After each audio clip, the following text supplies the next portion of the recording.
Hey guys, and welcome to Quality Shot. I have with me Venu. How you doing, mate? I'm good. It's been a good day watching cricket, so I'm all happy for it. Yep, three big test matches on Boxing Day. So we're going to quickly discuss day one of the Australia-India test match, the MCG. So let's go straight into it, to be honest with you, because we've already discussed the teams, so we know already about that. If you are unsure, please check out our previous video, our preview video, or just have a look online because I don't want to go into that too much. But obviously, Australia ended up batting first, and they won the toss and batted first. First of all, what do you think about the decision to bat first? Quickly. Yeah, I thought it was the right decision. It looked quite a good pitch, and um, I think Australia wanted to post a big score and put pressure on the Indian batsmen. Yeah, I think the MCG is normally renowned for being um, a little bit of a batting strip, but today I don't know whether it was just because a bit of poor application from the Australian batsman, but from what Marnus Labuschagne said after uh, the day's play, he did say that there was a little bit of more movement than he was used to seeing at the MCG, and maybe it was a bit more bowler friendly than they had first thought. Okay, let's just quickly go through the line. The lineup. So Joe Burns and Matthew Wade opened up. Joe Burns again, after we said he'd kind of gone back into a little bit of form, out for a duck. So a bit disappointing from him. Matthew Wade, he looked pretty good for his 30, but then the shot he played was just a village shot. It's one of those shots that you play in a cricket game where you're playing a test match and you get really bored and you're like, you know what, I'm going to go for a lofted drive for six because I just can't be bothered. I just want to score runs as quickly as possible. And that's what it came across to me. And Matthew Wade was playing it almost as if it was a big bash game. And he was going at a very quick rate as it is. He didn't need to go for that shot after I think the shot before he'd hit for four as well. Were you a bit shocked by how Wade got out? Because I thought it was a little bit village from him.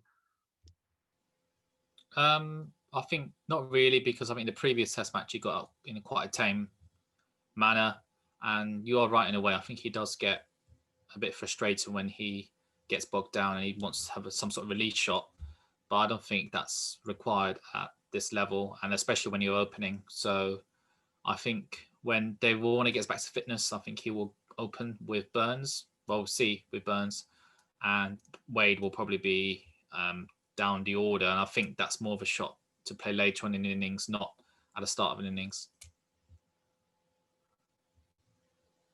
Yeah, I agree 100%. I think Matthew Wade, that type of shot, as you said, is like a counter-attacking shot that you play down the order when you need to get runs quickly when you're trying to go off the spinner, but he didn't need to do that at that point, especially when you're opening up.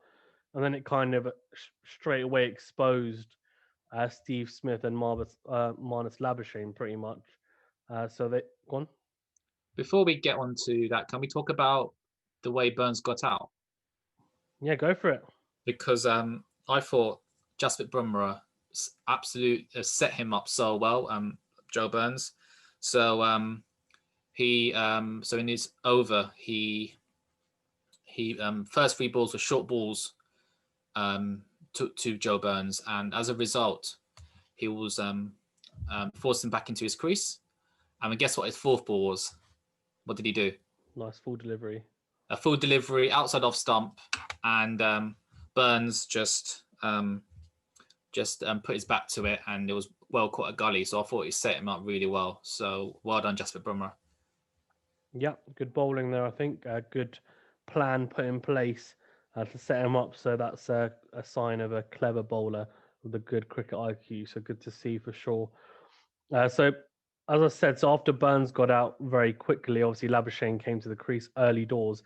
But after 35 for two, Australia were with Labuschagne and Smith in, and we did say before in our preview video how important it was to kind of give them some type of security early on, so they wouldn't have to come in and be under pressure. But straight away, Steve Smith, and I don't know if you know this, Venu, but he hasn't scored 100 in nearly 3 years for Australian Test cricket, which I think is very, very astounding. Go on. That's untrue. It's in Australia he hasn't Oh, scored. Australia, sorry. Sorry, yeah, Like you're right. he put a test match, I think, in the Ashes Yeah, in yeah, England. yeah. Last So year, sorry. yeah, Yeah, of course.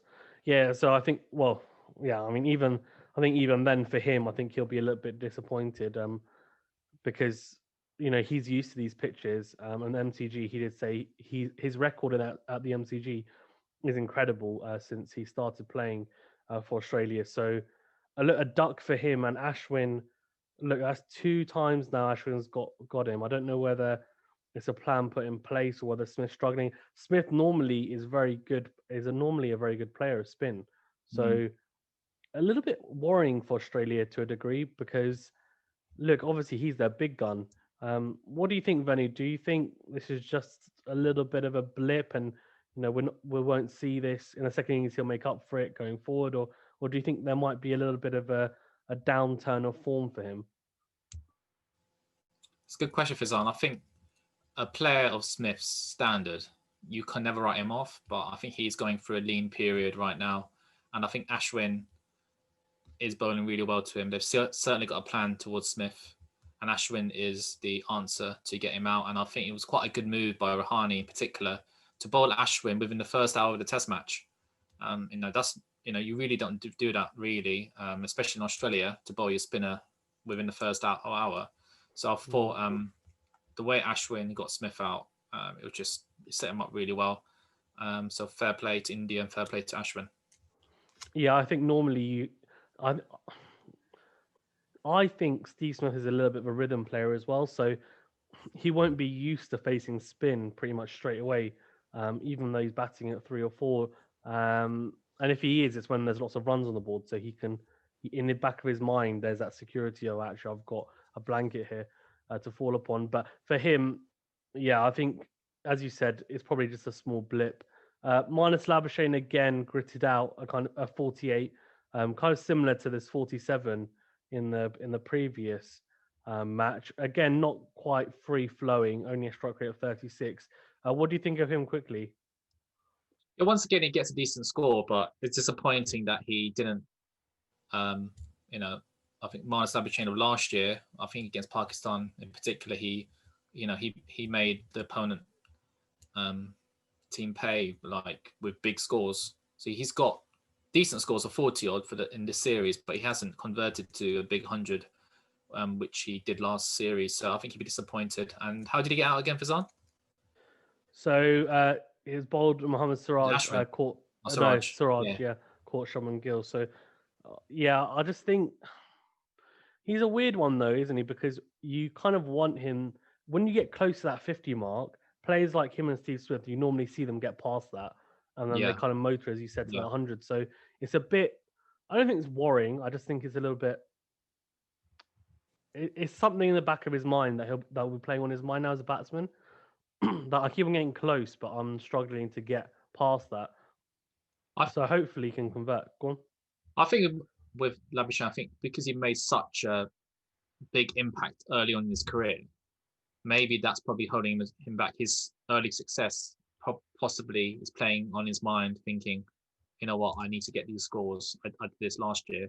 I was prolific in terms of scoring runs, but I think he needs to think about what he did last year and needs to make these big scores, because it's just showed when Smith and Labuschagne are not getting runs, Australia will struggle, and they have shown that today and last Test match. Yeah, 100%. I mean, once again, right? I mean, they don't get a bucket load of runs, and Australia's struggling, and they're reading a little bit. Travis Head got 38.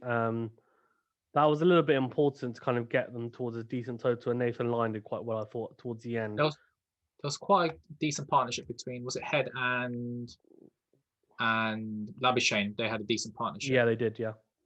But it's quite interesting to it was just under, I think it's 80 odd runs between Head and Labuschagne. Yeah. But it's quite interesting to point out that Travis Head fell for 100 on Australia on 124, so they lost 7 wickets for 50 odd runs, no 70 odd runs. So yeah, 71. Yeah. So that is a collapse. Yeah, I agree. I think they lack that power in the kind of lower middle order. Tim Payne Mm. managed to give them that in the first test, but this time wasn't able to. Cameron Green, I mean, it's hard to really ask a lot of him in his second test match even. And Nathan Lyon did quite well to get 20 off 17, to be honest with you. Nice little knock from him just to get them to a respectable total. I think 195, look, they're not going to be happy with that score, but it's a score where you think of it and you just think, you know what? If the pitch is playing like the Australians are saying it is, then they could be in the game. Mm. Let's though go on to the India innings. Go on, Manny. Before we get on to that, do you want to talk about Tim Payne's the missed run out opportunity? Did you see that? Yeah, what do you think?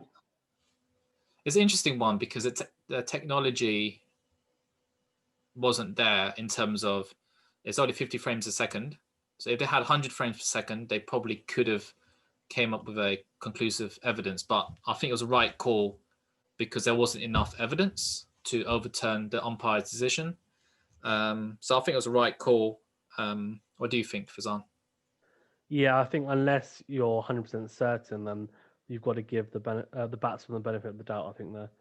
So yeah, But the thing is, I think the on-field umpires will always give that not out, won't they? They'll never give that out, will they?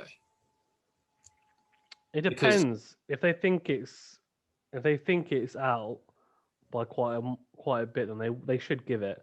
It's supposed to be impartial opinion. They don't just always give the benefit of the doubt to the batsman, if that makes sense, with the on-field decision. So, but yeah, I mean, I don't know. I just think in the end, yeah, it didn't really have much bearing on the game because he only got up for 13. But if he'd got a 50 or 100, then we might be speaking about it in more depth, I guess. yeah. Um, But overall, I thought India both Ishant Sharma and also Mohammad Shami is not playing. They're less experienced bowlers in terms of, in particular, Bumrah and the debutant Siraj. They bowl really well and obviously backed up from the excellent bowling, the nifty bowling from Ashwin. I think they bowl really well, and just what India needed after their disappointing performance. Let's be honest, they performed really well in the first 2 days of that first test match, but it was at 36 all out that let them down. So I think it's really important that effort from India to get Australia out for under 200 in the first innings of a Boxing Day test match at Melbourne. Yeah, no, I agree. Jasper Bumrah obviously coming into form, 4 wickets for him, 3 for Ashwin, 1 for Jadeja, and 2 for Siraj on his debut. So, yeah, I mean, Ashwin economy of 1.46 as well. So he was impressive again, just making sure that he adapts to the Aussie conditions. Well, okay, let's then very briefly touch upon obviously the start of India's innings. So they open up with Agarwal and Shubman Gill after obviously Prithvi Shaw's been dropped. But the one opener that you'd say is a certainty got out for a duck in Mayank Agarwal. Stark striking with a new ball again. Just so effective with a new ball. LBW trapped. What do you think of that, Gormany? Best opening overs I've seen in a test match. It was fantastic from Stark. Like every ball was on the money, and fair play to Stark. He set him up really well. I just think with Agarwal, I think he will obviously be disappointed that he hasn't made a score for the series, and I think he's got a really high backlift, if you notice, Fazan. And I think with a bowler like Stark, who has a really lethal Yorker, you've got to get your bat down really quickly, and I think it might have hindered him because he got LB to Starks, maybe couldn't get his bat down quick enough in front of his body, in front of his legs. I mean, so that's probably something that he needs to look at. But that was one of the best opening overs I've seen, and it's great to watch. And that's what I wanted to say about that opening spell and how Agarwal got out. Yeah, no, I mean Mitchell Stark has that X factor, doesn't he? We talk about Pat Cummins and Josh Hazlewood a lot, obviously because they're so consistent in Test matches. But as you said, Mitchell Stark, especially with a new ball, that opening spell, you can make things happen, and that's what he did for sure. Shubman Gill, 28 off 38, obviously not out with a Pujara as well, who's 7 off 23 going into day 2. Shubman Gill looked quite good. What do you think of him, Venu, quickly? Oh, he looked like the real deal. I messaged you earlier. I was like some of the shots he played. There was one, I think it's a short ball from either Stark or Cummins, where he just punched it, pulled it, punched it before, and some good shots down the ground in terms of cover drives, on drives. So he looks like the real deal. Seems like have a good temperament. He seems to have some good shots in his book. He's technically looks really good, and for a 20-year-old, a 21-year-old, he looks really good. And I must say, Fazan, he was dropped on 4. I think Cummins pitched one up, and he tried to play it to the leg side, and a bit of leading edge to third slip, and Labuschagne just dropped it. It was quite hard, to be honest. It came quick at him, but he was a bit late to Labuschagne. So I don't think that's a day Labuschagne would like to remember. But yeah, let's see if Gill can convert. And ironically, India finished the day on 36 for 1, which was they got all out for 36. So there's no chance they will get out for 36. Well, there was a chance, but it's not going to happen. So I think they'll be happy. India, definitely India's day. That's for sure. Yeah, I think without Iron Man. yeah, without Iron Man. Yeah, I think the 36 all out. I think is kind of out of the realms of possibility unless we see something extremely special from the Australian bowlers come the morning. But yeah, Shubman Gill I think does look quite good, as you said, dropped by Labuschagne. If you get 2 hands to the ball though, you should take it. I think is really the rules, especially at international standard. So Labuschagne will be really disappointed with that. And look, I think they're going to have to really bowl well, I think, in the first session, Australia, to then swing things back in their favour, because I agree with you, it's definitely India's day 1. And they'll want to make sure that the game doesn't get away from them and India don't build a substantial lead over Australia, because, look, it's going to be tough then to come out in that second innings, especially pressure under some of the players like Joe Burns and Steve Smith, etc. Okay. Anything else you want to touch on before we wrap up? No, it was good days of Test cricket. And I think hopefully this Test match will be a lot closer than the one before. And I think it's going to be a close one.